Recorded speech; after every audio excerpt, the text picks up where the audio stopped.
Hey guys, so are you ready for the hardest content for this month? So I'm gonna guide you through this video because it is actually very difficult for you to understand the mechanics of this fight if you just watch my video, and I actually handicap myself in a way and also play in a way to illustrate all if not all, but most of the important mechanics of this fight. So the first thing you notice here is range is paralyzed, right? Stoned. So the enemy, when they start the fight, they will stone two of your characters, and there's no way to stop that. So you have to deal with it. Okay, unless they miss. So Aerith, they actually attack Aerith that is not shown in the clips. But they attacked Aerith and Aerith evaded the attack, so she wasn't stoned. Okay, and another thing about this fight is the weapon imperil. So I just did friend call. The reason is to inflict the enemy with range imperil, because if I do not do that, I cannot win the fight. So I will explain it slightly later down because it is not actually that relevant at this point in this fight. Okay, at this early stage you don't really need it, but because I do not want to wait till later to apply it, so I just applied first. And now I inflict melee imperil. So now I have range, I have melee. My third imperil will come from Terra's FR, and that gives magic imperil. So I need all three imperil in order to kill them later, because they have a condition. If you do not have all three imperil, then you cannot reduce their aura, and if you do not reduce their aura, they literally cannot die. Okay, so here I'm using Terra's LD, so fast charge it all the way to 100%. Now Terra's turn, and here I use Rydia's LDCA. The reason why I use Rydia's LDCA is because of the evasion. So from here on, at 69% and 29%, they again will attack the characters. Sorry, not 69%, but 59% and 29%. Each of the enemy will single target attack one of your units. So technically, there's a possibility that two will be paralyzed, and at 29 another two. So if you have Rydia's call, now you can evade them. So here I've charged everything, so now I'm activating Terra's FR to inflict the magic imperil, and at the same time to reduce the enemy HP as much as I can. So this fight, some people did mention that it's probably the hardest fight, but personally I find it actually not that difficult to deal with them. It's just that it is very restrictive. So just now I mentioned about the three imperils. There's not a lot of characters that have weapon imperil, and of course the featured character for this band is actually Edgar. So Edgar does have all three weapon imperil in a single debuff, but first you have to inflict that specific weapon for the debuff to capture the weapon imperil. So like after you use Edgar, then you use a magic attack, then now that debuff has magic imperil. But the thing is that if you use Edgar in the main party, he does everything. He has range, he has melee, he has magic. So he alone can handle this fight actually relatively. It will make it much simpler, or else you have to just rely on call. And the only three call that has magic imperil, range imperil, and weapon imperil is magic for hope. Hope for magic, friend and Irvine for range, and Orange for melee. Okay. So here also we have Terra, but you need to activate Terra's FR in order to inflict the magic imperil. Okay, so now basically, one thing to note here, I just passed it, but this fight has something we call HP gate. So what happened with HP gate is that, let's say you are at 92%, and now you're going to use a T-Far attack on the enemy, and it's likely it will take 10% of the HP. So you are expecting that the HP will be like, let's say from 92 maybe to 82%. But with HP gate, that does not happen. it stops at the first limit that the enemy is at. So the first one here is actually at 89%. If I'm not mistaken, the next one's at 69%, and later down maybe 29 or 90%. But yeah, so do not waste your largest attack or your strongest attack, especially when you're approaching a gate. It's just a waste. Okay, and I guess that also makes this fight like difficult because you kind of like have to plan around that. And it's not something that everyone will be able to casually do it.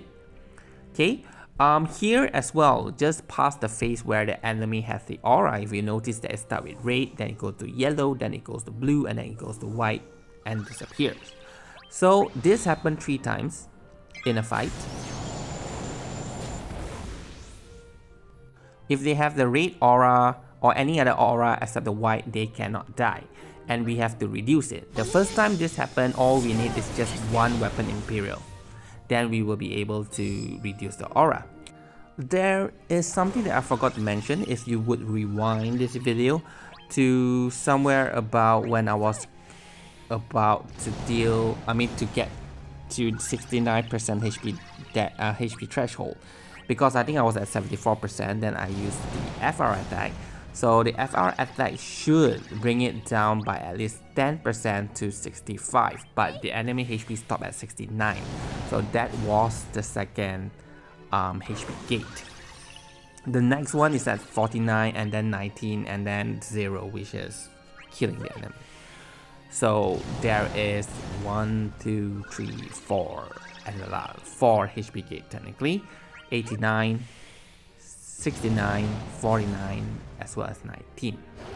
So here, the whole summon phase, I kind of like use Terra Brave attack. That's because now in JP there is the HP damage bonus retained, so I did not want to really effect that into my gameplay because this is a video for global side. So I kind of handicap myself. So along this video as well, I will also not use Rain's BT finisher. I will have to use his BT phase because that's part of my showcase. But I will not use his BT finisher. And I did not use Aerith Echo. So assuming that this 289% when I activated Rain's FR, that is the additional HP damage bonus is due to Aerith.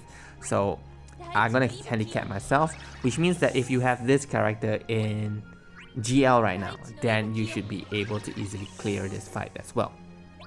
Not easily, but you will be able to. So here I'm using Aerith to fast charge the gauge in order to quickly to get back 100%. Because here if you notice now that the enemy has activated their FR, Rain's Brave is 0. Okay? Terra and Aerith still have Brave because I haven't attacked. I haven't used a HP attack yet, so they have their Brave there. Because now if I do attack, then it will turn to 0. That's because during enemy's force turn, they have 500% max Brave down. Okay, they have 5% max Brave down, and it will literally make almost all the character hit for 0. There are few ways to bypass this. First, if you have like a lot of character that stacks out the max Brave to counteract that reduction, or you bring Quina, because Quina just is based on HP damage limit. So here I'm using Rain's FR in order to cancel their FR. So to cancel their FR, you need to have an FR that has defense ignore. Rain's does not actually have defense ignore on his FR, but the follow-up that he does. So that is kind of like counted in. So when you use the FR with the launch follow-up, then it's counted in. So we can cancel their FR with Rain's. Another character is obviously Edgar and then Sabin. One trick here, if you have Lock green, you can just bring Lock inside here. He's not going to do much anyway. Activate his BT, then anyone in your party can cancel the enemy's FR. So once I've activated Rain's FR, I'm starting to slowly bring their HP down again. So if you notice the way I play here, I do not rush things because of the HP gate. Look at that. You saw that launch. So the enemy HP stuck at 49%, right? So imagine if I would do the hardest hitting attack now. Everything would be wasted, okay? And this is also when they activated their second aura. So now to reduce or to to reduce this aura to yellow, blue, white, I need to deal defense ignore, as well as having 3 Imperial on the enemy. This aura, if you decrease it, it will increase back during enemy's turn, and another way that they will gain back the stack is when your character have a level base buff or special effect that is higher than 3 stacks. So Aerith is good here because it stops at 3 stacks, but Terra is actually like a double-sided, double-edged sword, because if you're not careful and during Terra's turn you just keep using her consecutive turn, that aura will never go down. Okay, so that's something that we have to be aware of. Another thing about Terra is I'm very careful here that I only use S1, which is Meltdown. That's because Terra inflicts a lot of debuff, and when you inflict so many debuff, Orange, melee, Imperial, as well as Terra's own magic Imperial might get pushed off. And look at the debuff that they have now is already stacked up to 7. So if you use Terra's S2, you will inflict speed down and defense down, then everything would screw up. Okay, so enemy at 38. Oh, another point here is you don't technically need to dispel this aura because they were reactivated anyway at 19% HP. So you can just wait it up and then only try to dispel their aura after they are finally activated at like 19%. That is only if you have limited defense ignore in your kit, which in this case I'm just relying on range, so I did not want to waste it. And here at 29%, so here it attacked again and it missed. If it doesn't, then I'll be paralyzed. Then with 700% HP damage bonus and I'm paralyzed, I'm wasting another 2 massive turn, right, in my first time. So that is really bad, because if you want to build it up again on the new F first time, it's gonna take a while. So here 20 million, now it's at 27%, and it attacks Terra, but it missed because of Ridia's LD call. So I believe Ridia's is in the current banner, and she has been, she has proved that she has been a very good call to have, a LD call. So I would actually recommend you to go back to the banner and pull if you do not have Ridia's LD. Okay, Seymour's LD is also very good as well, so this is the time to actually grab both. So now 19%, it reactivates back the red aura. Okay, and this is also the next HP gate technically, so now you look at that. Enemies at 20%, this is at 860. Obviously I'm supposed to deal more than just 1%, but yeah. Right, so imagine actually these 2 final first time. Perhaps I was already able to kill the boss if I use something really huge, but because of all this HP gate, we kind of like need to pace our runs to make sure that we are able to deal with all the mechanics and not waste all of our FR. So if you want to go for 1 FR rush, you can, but if you do not have the power, like if you are missing some 5/5 UW or things like that, then you use up all your echoes, then the fight is dead, because you cannot activate another first time, you won't be able to kill them. That happens to me when I started playing JP and I did not understand the HP gate, so I kind of like waste everything. So I started learning how to pace my fight, and that makes literally every fight much simpler to play. It's just that you need a little bit more time, then you need a fast charging character to help you to keep charging the gate. So here I'm using rain, so you notice that that red aura has just turned to yellow. Okay, I'm gonna cancel it.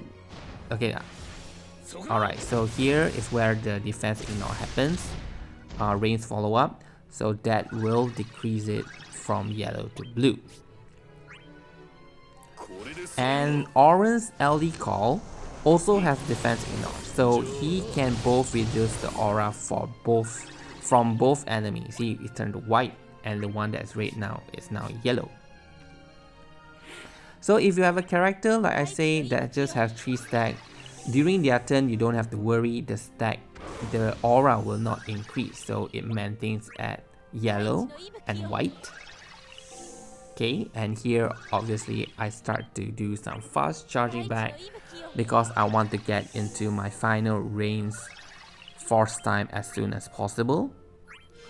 And this is where I also plan to use Rain's BT, because during his BT it will consecutively be Rain's turn and he will be able to cancel the aura and kill the enemy. So that is the current plan for this last force time setup.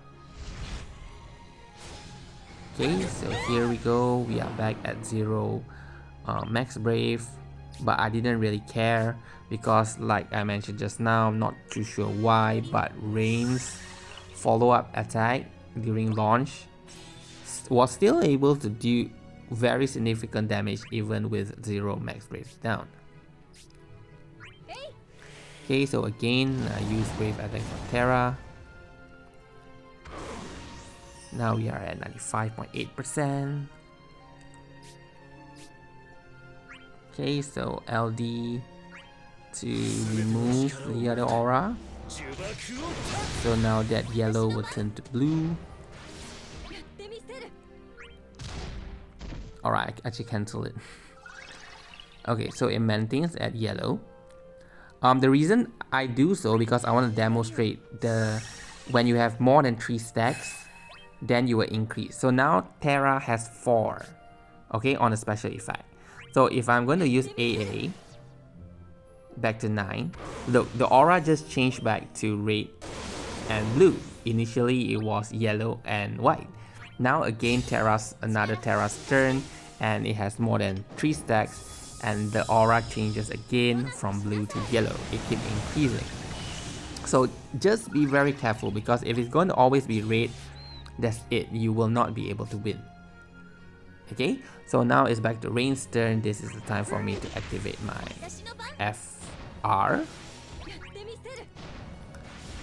Okay, the problem here is that I've forgotten that the EX overhead. Okay, it's still there. Alright, so here I use Rain's FR call. No, sorry, I just use Rain's FR.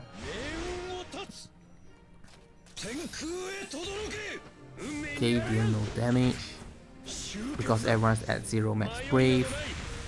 0, 0, 0. Okay, and here we go. Rains. Okay. So this should reduce the aura by 1. But it did not. My thought was actually because of the EX overhead. But the EX overhead kind of like dispel after the attack. So I'm not too sure why that wasn't triggered.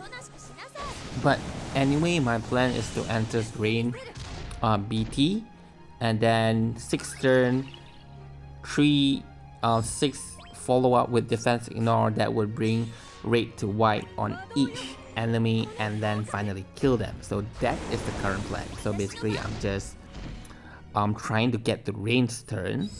This freaking Terra and Aerith kit has high turn rate, and it's actually kind of annoying, honestly, sometimes. Okay, so here we are done,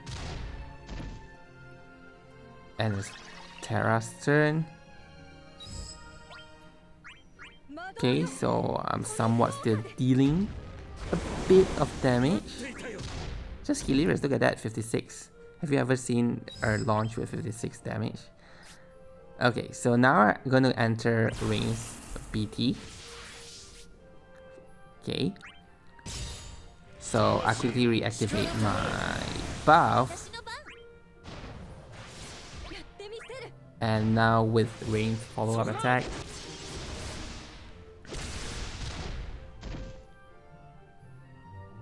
Okay, it changed to yellow. So I just need to attack it twice, 2 more times to change it to blue and then to white, and then it's dead.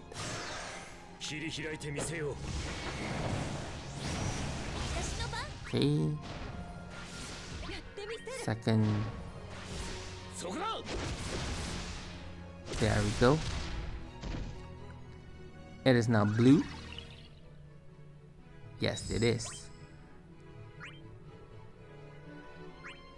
Okay, and finally range LD, and that should change the enemy to white, and only then it can be killed. So I will not be able to kill it now. Alright, so blue, change to white. Okay, so my next attack will kill him, but obviously I cannot waste the next attack on the white one because I have 3 more turns and I need to change the rate to white as well. So I kind of like gonna rely on Aerith overhead laser to actually kill the one that is at 1%.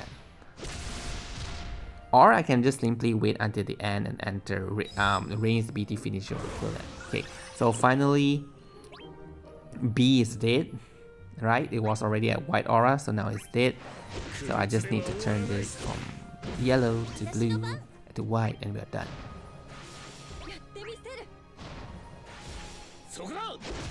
Okay, so overall this fight, it is really tricky. I do agree, it is not easy. And the characters list that we have for Imperial and Defense is not really that massive. So we really got to know what are we gonna do, how are we gonna execute it. Okay, obviously there are some runs where one FR directly go into rushdown, they work, but there are some that I watched, it is actually that person is really lucky because out of 4 paralysis, they naturally evaded 3. So end up he was only 1 character that got stoned, and it doesn't even matter at that point when that character got stoned because he already entered the BT phase of a specific characters and kills the enemy. Yeah, so if you want to play with RNG that way, you can do so. I do find it that if we play along with the mechanic of the game, pace out our fight, it is not really that difficult, right? So it's 22 minutes, and most of the fight in GL, sometimes I take 22 minutes as well. So that is all for this video. I hope you enjoyed it, and I hope that you have prepared for this fight. And I will be releasing the preview note as well as boss main mechanics in about a day time. Thank you.